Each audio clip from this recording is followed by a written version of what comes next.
Hello there, my very good friends. On this afternoon or evening news video, we've got an update on Adam Copeland's role in AEW. A top AEW star was injured at WrestleDream. Has Tony Khan's end of an era been delayed in AEW? And why Jade Cargill left AEW for WWE has been revealed. I'm Adam Wilborn. And I'm Andy Murray. And this is the after/evening news. Yeah, I don't even know what time it is, man. It's all over the shop. But we're going to talk more about Adam Copeland, the man of the hour, too sweet to be sour, the man with I got that the wrong way around, too. Man with a power. Superstar Billy Graham. Yes. Adam Copeland, right? Bit of clarity on his role in AEW, and it comes from the post-show press conference. Obviously, when he came back to WWE, he was a part-time guy, right? He would show up for a few months at a time, and then he'd take a break, and then he'd come back, and that was the cycle, and it was very successful for him. He was very over with the crowds. He comes into AEW, you're thinking, well, obviously he came out of retirement. He's like in his late 40s, maybe physically, maybe he can't do a full, who the heck knows? Yeah. Maybe he can't do a full-time run. Guess what? He is. Oh, okay. Adam Copeland is a full-time wrestler in AEW. He's not part-time, he's not vanishing, he's full-time. I'll read the quote. This is from Tony Khan himself, and no, I will not do an impression. This is full-time. Adam is going to be with us every week. He's going to wrestle. He's a full-time part of the AEW roster. Yep. Tony. That's what that means. He said that twice. It's been a long time since anybody has seen Adam wrestle as much and at the level he's been in AEW. So I assume he's talking about volume there. He's wrestling at the highest level in recent years. He's going to be on here on a weekly basis. So that is as clear as it can get. Tony Khan telling you 3 times that this gentleman is a full-time wrestler. Now, Mr. Edge... Yeah. Mr. Copeland added, part of coming here is that I want to contribute. I wanted to help. I just feel like here I'd really be able to do that and have an opportunity to be able to do that. I look at an entire fresh roster of faces and so many talent that I've never laid hands on before, that to me, as a person who's driven by challenges, that to me was the biggest thing. So the geezer here sounds to me like he wants to do a lot of stuff. I think he wants to wrestle everybody. I think he wants to coach people. I think he wants to be the veteran that people go to for advice. I think he probably wants to do a lot of stuff with Christian as well as the people he's never worked with, which is evident in their debut angle. But yeah, there you go. Copeland's full-time. He's not a part-timer. That's got to be good. Yeah, I'm conflicted about this because I do understand the thought process of like, he is a megastar, save him for big things, and people will be like, oh God, I better tune into this show or buy this pay-per-view because I get to see Adam Copeland wrestle on it. But at the same time, you look at that AEW roster and the potential opponents for it, Adam Copeland. The edger. And there's so many. And Father Time's not on his side, and obviously we lost him before. He couldn't wrestle for years. So, yeah, let's get as many as we can. Yeah, why not? Why not get them reps in, see what we can squeeze out of this juice? Who, squeeze out the fruit? Other than Christian, would you like to see Adam Copeland interact with and most importantly wrestle? Let us know your thoughts in the comment section below. Drop that fantasy booking. I'll tell you one person he won't be wrestling anytime soon. Darby Allin. Because Darby Allin, well, he was on Darby Allin's side, so that'd just be weird. But also, Darby Allin got injured at WrestleDream last night, yes. I've no idea what day it is anymore. Having kids, man, it messes you up. So obviously, he got his ass handed to him by Christian in that 2 out of 3 falls match. So exposed ring boards, steel steps, etc., etc. And then when he showed up to the post-match press conference, the press scrum, he had a sling on, and he said after that he was going to go and get x-rays to gauge how bad the issue is. At time of recording, no further update on that, but it's safe to assume that Darby Allin takes some rough bumps week in and week out, and he very rarely shows any ill effects, so this is a concern. Yeah, it is for sure. There's not been any further updates between the press conference and us speaking about it in the studio right here. Hopefully there's been something since we put this video out or whatever. Sure, they'll let us know in the comments below. But yeah, like he doesn't, like for a guy who works such a crazy, insane style, he doesn't get injured a lot, or at least to the extent that it causes him to miss time. I'm sure he's really banged up. Darby Allin in that match, he took a bunch of bumps on the exposed wood, off the top rope and stuff. He got smoked on the steps a couple of times. He did Darby Allin things. He did the crazy 100-mile-an-hour dives. It's part of what makes him him. If it's an arm thing and it's in a sling, it should be something that he can recover from with relatively few long-term effects, hopefully. But we don't know. We don't know anything, so I hope he's doing all right. No word on when or where or how he got hurt, but if he's in a sling, it's probably not 100%. Get well soon, Darby. Yeah, safe to assume. And if he wants something to do whilst he's recovering, maybe he could subscribe to the WhatCulture Wrestling podcast channel and then join us for our AEW WrestleDream review live tomorrow afternoon. Like he isn't already subscribed of course, to the biggest podcast in the world, like everyone else is. Let's continue the hardest news show in the game by talking about... I don't know, man. I just thought this was an interesting discussion piece. End of an era, new era, AEW eras, right? So it was initially in a vignette on the previous week's Collision where Tony did a voiceover and he was like, it's a new era, new beginnings, new stuff in AEW, end of an era, all that stuff. At WrestleDream. Do you reckon that's been postponed, right? Because Tony tweeted after the show, confirming Adam Copeland's appearance on Dynamite this week. And he said Dynamite is when the new era starts. Okay. So, do we reckon there's still a big announcement up his sleeve? Because look, when you talk about a new era and stuff, I think it's perfectly acceptable for him to just be referring to Adam Copeland. Yes, Which is cool and good and everything. And like, it's not one of those things where I know people like to get really upset when they think Tony's promised something and he under-delivers. People love just getting furious about that stuff. Even when he doesn't actually promise. Mercedes Moné was a classic example of that earlier this year. People just lost their mind. He didn't even promise it. Should have let Britt Baker mention it though. Well, I think Britt went into business for herself a little bit there. Yeah, maybe she didn't, I don't know. But does that constitute an era? I don't know. I don't think it's not a disappointment. Adam Copeland showed up. No. That's awesome. But do you reckon we'll get some stuff this Wednesday? I don't think this is the end of it. I think maybe they've thought, well, let's not, muddy the waters too much and announce, let's just say, I'm just guessing here, the HBO Max thing, 12 pay-per-views a year, the whole transformation of that business model, literally at the same time as Adam Copeland's debuting. Why not spread it out over 4 days? Yeah. It's fine. So maybe, they say, well, big things happened at WrestleDream, Adam Copeland's now All Elite, and that's not the only change around here because we're going to have the 12 pay-per-views a year model thing. Yeah. I think that's what's going to happen on Dynamite. TV deals, how many weeks did we have if Tony Khan makes a big announcement? I hope we get one of those drop in there later on this week. Those are awesome. Like, especially as they got kind of less and less and just watching people getting more and more mad. Yeah. Next week, an announcement. Yeah, I'm going to announce a match. Like, it's always fun. I'm going to announce an announcement. What? Yeah, he did that a couple of times. Although one of them, wasn't one of them where big announcement, and we got to the Wednesday and he was like, that was exactly it. He was like, announcement next week. Was that not one of the ones where CM Punk had an argument before his debut, before his return, and it had to be postponed because Ace Steel needed a job for some reason? Crazy. Yeah. I'm excited though. I mean, I sensed a big uptick in viewers for Dynamite, not just for the announcement, but for Adam Copeland's arrival on weekly TV for AEW. And yeah, I think that makes the most sense. Put the big announcement on the big show that people watch. Yeah. More people watch Dynamite than would pay for the pay-per-view. So get the Copeland news out there and people go, oh, I want to tune in for that. Then you do the announcement on Wednesday. But I think he sort of he teased it out to make people tune in on Sunday so they got to see Da Edger.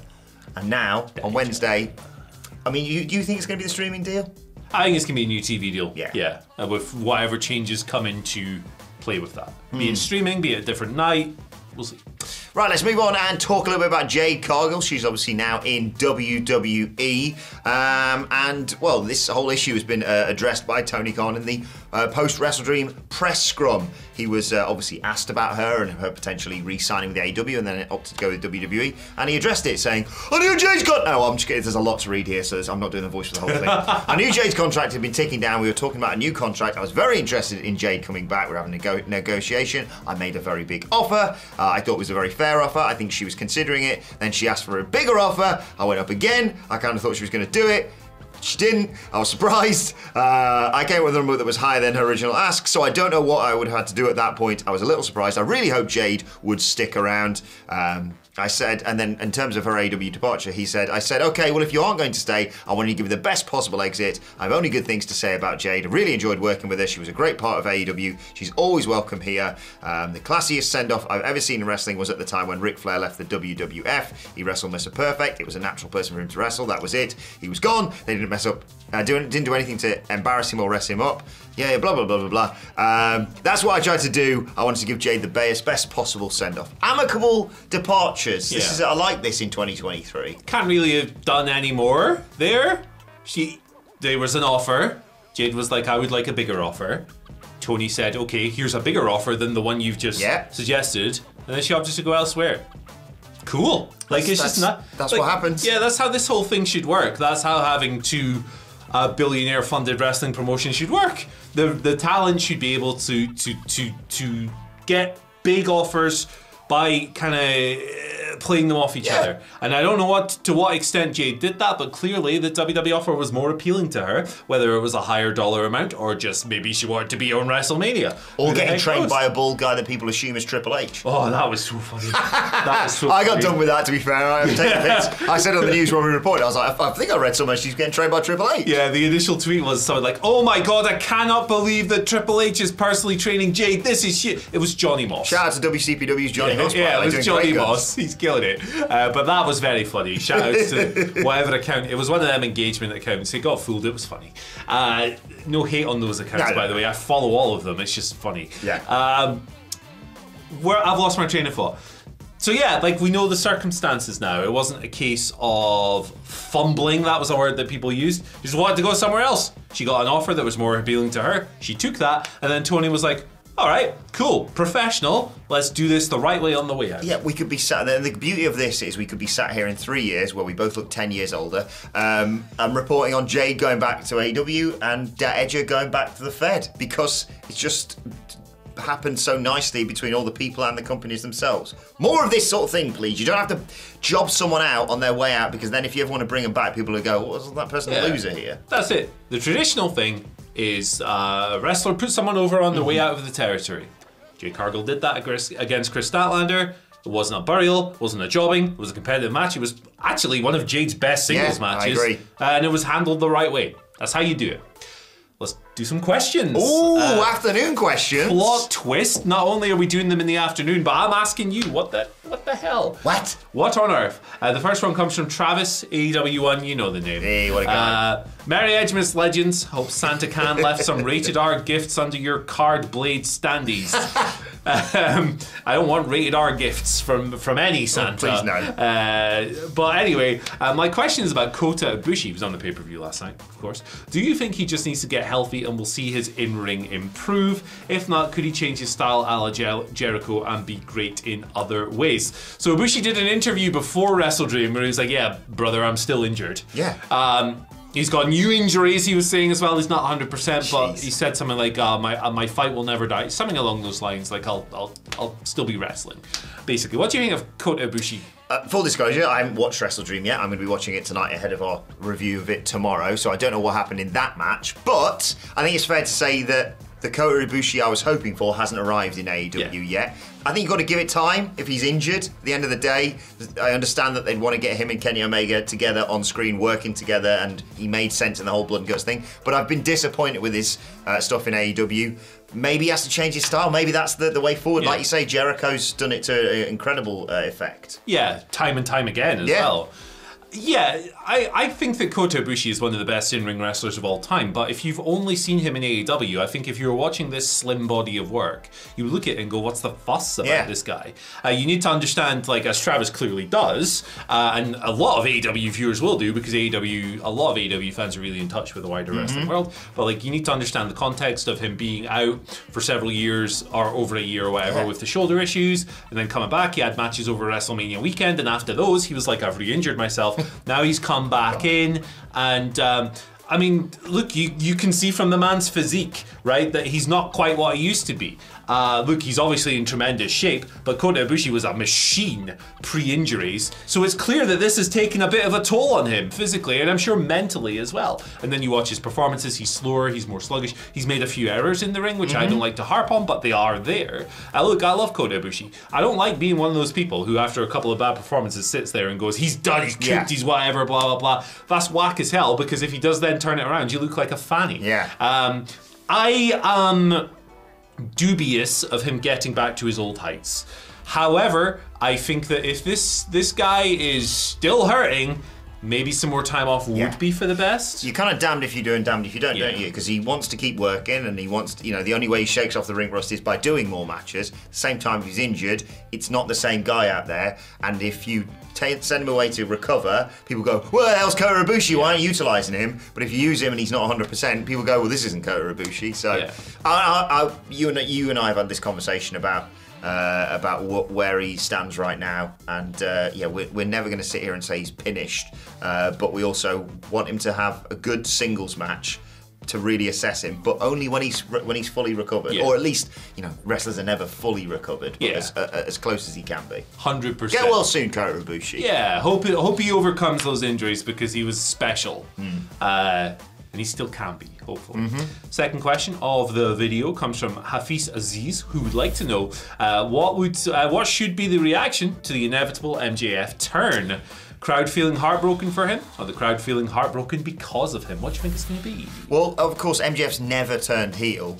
He's always been a babyface in my eyes. So it's going to be a shock when that eventually happens. I don't know what he's going to have to do to really do that. But probably kill someone's puppy. Yeah. But I think as much as people are loving this babyface run, you just love to boo him, don't you? Yeah. And I think if they lay it out correctly, and I think with this Cole storyline, they've done everything perfectly so far. I think people are going to be in the zone to boo him. I think yes, it'll be don't be sad that it's over, be glad that it happened, sort of things. But he's going to do something so heinous after all this friendship stuff that I think you're just going to be like, look, I've loved you. I loved it when you were doing the Brett thing and telling that kid he was adopted, but you are a git and I hate you forever. Not my words, words of other fans. I think it'll be a mix of both. I think it'll be heartbroken because he's done it and heartbroken for him at the same time. I think people are like, oh man, you were our scumbag, and a mix of but you are a scumbag. He's always got heelish tendencies. He beat Joe by using heel tactics. Cheated last night to win. Oh, there you go. Yeah, excited to see that. I can't click my fingers, but they live rent-free in my head, those righteous boys. Yeah, I think it'll be a combination of the two. I'm looking forward to seeing what it is. He's very, very over, obviously, and we all know he has a great pure babyface run in him. He's just fantastic at every aspect of this. Yeah, but I'm glad he's not just gone full, I'm a good guy. Yeah, he's not just a total cheeseball. It's very jarring for me. Silly. Speaking of silly, I have no idea if this is silly. I can't remember the question. Just needed a segue. Oh no, it's not silly at all. It's a good question. Pete would like to know, has AEW had his 4 best pay-per-views back-to-back?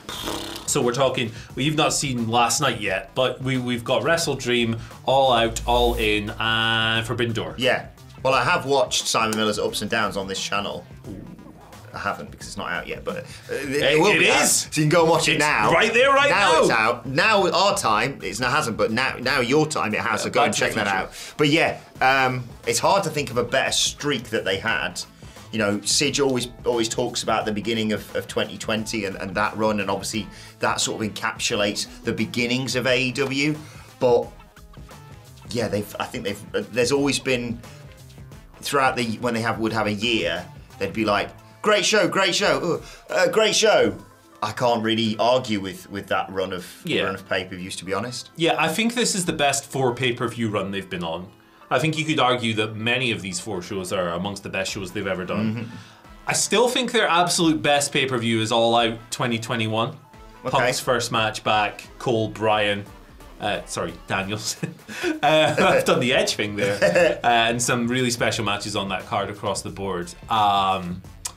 I think that's their best individual show, but as far as like a run goes, I mean, Forbidden Door is it's like it's on the beach or something. Like All Saints are doing the theme. Yeah, it's like we swam over here from New Japan, not walked through a door. I think that Forbidden Door is probably my show of the year at the moment. Wembley was special, but I was in the building, so I'm biased. All Out was fantastic against the odds, or maybe because of the odds. And last night was phenomenal as well. It has my match of the year on it, Danielson ZSJ. So what's next? Full Gear? Full Gear, and then there's talk of a December pay-per-view. TLC. Yeah, AEW TLC. They're signing that from WWE. Someone to next to make the jump. They've signed the table, the ladder, and the chair. Jesus. I thought they're going to debut them, like Cole and Danielson. One after oh my God, the table, the ladder, and the chair. Anyway, thanks for your questions. Check out the morning news and check out this video as well. Bye.